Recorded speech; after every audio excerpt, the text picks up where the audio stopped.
Hello again everyone, welcome back to the channel, and to part 6 in my Conquest of Britain series. Now the last time we left Britain, it was reeling from the effects of the Boudican revolt, towns in ruins and tens of thousands dead. Yet just as civic life in Britain began to return to normal, the rebuilding of streets, the re-establishment of trade, and the spreading of the veneer of Roman civilization, the entire Roman world fell into turmoil. The year is 69 AD, a year where 4 different men claimed the imperial purple, plunging the entire empire into civil war. The year of the 4 emperors.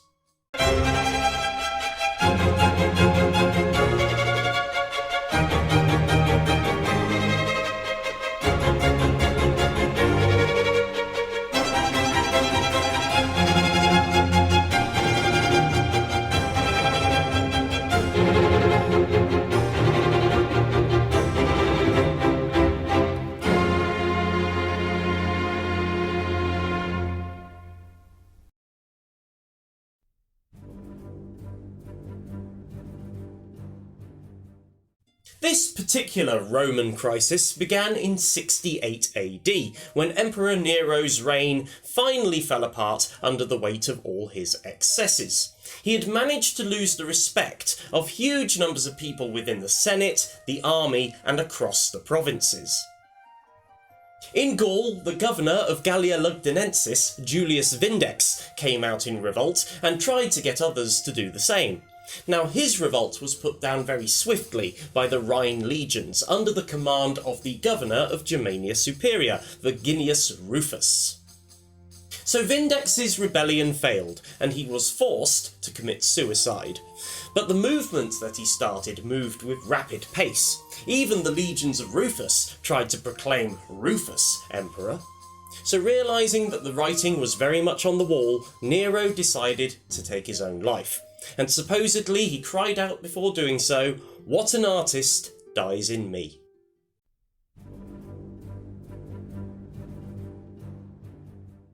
With Nero's death, it marked the end of the Julio-Claudian dynasty, started by Augustus.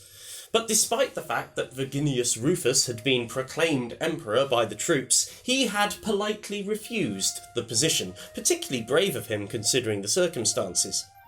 One man, though, who was proclaimed emperor and accepted it was Servius Sulpicius Galba, all the way over in Spain. He marched an army to Rome, and the Praetorian Guard were very happy to put him into the position of emperor. But Galba's reign was short-lived.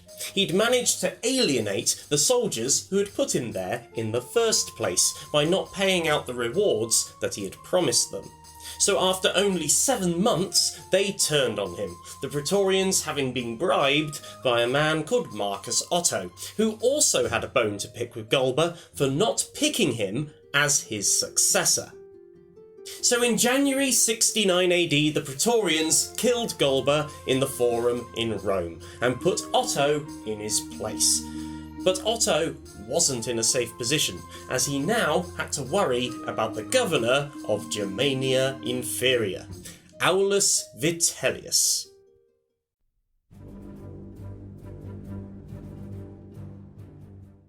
In the provinces in Germany, the legions refused to recognise either Galba or Otto as emperor. Instead, they put their own commander, Vitellius, into the position of emperor, and they started a march on Italy. Meanwhile, in Britain, the legions had to choose a side, and the legions that were stationed here, the 2nd Legion Augusta, the 9th Legion Hispania, and the 20th Legion Valeria Victrix, all declared for Vitellius. The governor of Britain, Marcus Trebellius Maximus, supported that decision, but his authority in Britain was already on the wane. He had been clashing repeatedly with the legate of the 20th Legion Valeria Victrix, Roscius Coelius. They had had such fiery exchanges that it was probably very wise of Trebellius to go with the 8,000 troops that Vitellius had asked for from Britain. With Trebellius gone, Coelius became the unofficial self-appointed governor of Britain during one of the most chaotic years of the 1st century AD. And it was around this time that 8,000 troops from Britain were sent to join Vitellius on the continent. So for a time, Britain had no official governor, was somewhat politically adrift, and had fewer soldiers than it had before. Remarkably though, despite the lack of clear leadership, Britain didn't come out in another revolt. The tribes of southern Britain, who had only a decade earlier come out in revolt with Boudica, stayed very quiet. Perhaps they had been too brutally suppressed, or maybe Romanisation had firmly taken hold, the roads, the villas, the baths, all making them more Roman, which Tacitus talks about being the trappings of servitude. So while Gaul and Italy descended into civil war, Britain, which had been recently conquered and scarred by rebellion, stayed eerily quiet for a time.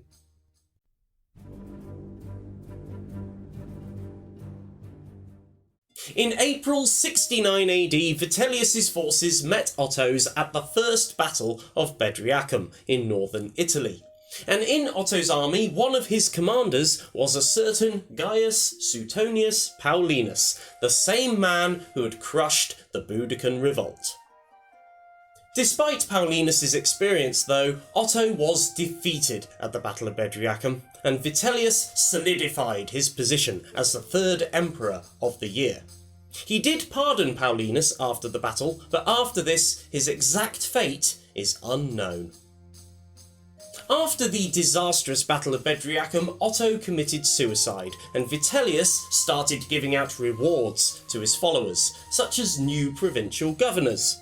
Britain got a new governor, Marcus Vettius Bolanus, who was known for having a very good character, but was later on criticised for not having very good control over unruly legions, such as the 14th Legion.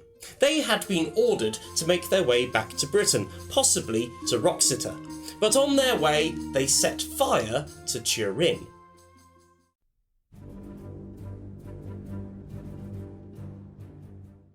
Once he was in Britain, Bolanus inherited a very difficult situation up north in Brigantian territory. Queen Cartimandua, ever loyal to Rome, had fallen out once again with her husband Venutius.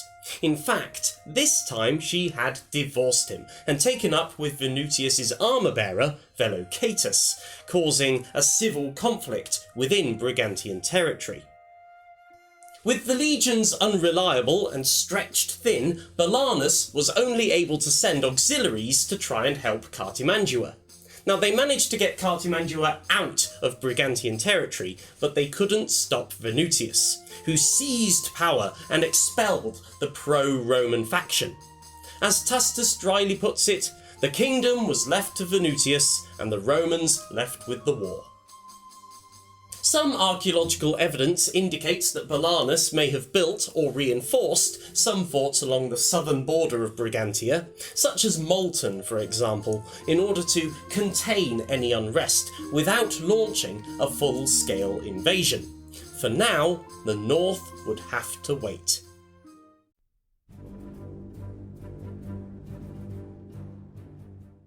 Back in the wider empire, Vitellius's victory proved to be short-lived. For in the east, another contender was arising, a contender we're very aware of on this channel. Titus Flavius Vespasianus, the general who had conquered the Isle of Wight and the southwest of Britain, who was in charge of the troops in the First Jewish Revolt. Vespasian and his ally, Gaius Licinius Mucianus, the governor of Syria, had been watching the chaos unfold. But then finally, in July 69 AD, the troops in Egypt and in Judea proclaimed Vespasian emperor. As Vitellius desperately tried to hold Italy together, Flavian forces made their way under Antonius Primus from the Balkans into Italy and defeated Vitellius's troops at the Second Battle of Bedriacum. The end of Vitellius's reign is one that is incredibly violent. After the Second Battle of Bedriacum, Vitellius desperately tried to hold on to any sense of power, trying to negotiate with the oncoming Flavian forces. But he was out of luck.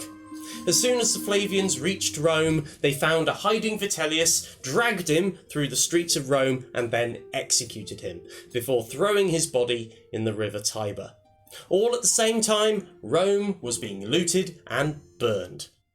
But Vespasian had come out on top.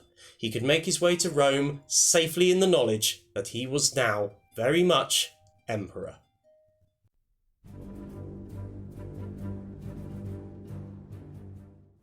At last, after a year of turmoil, a new dynasty was firmly in place in Rome, the Flavians. And in Britain, things started to look up. In 70 AD, a familiar face appears. Agricola was made the legate of the 20th Legion Valeria Victrix, replacing the troublesome Roscius Coelius.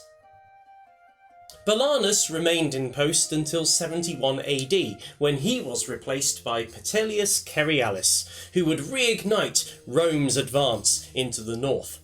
After years of civil war, infighting and stagnation, the conquest of Britain was about to begin again. And there you have it.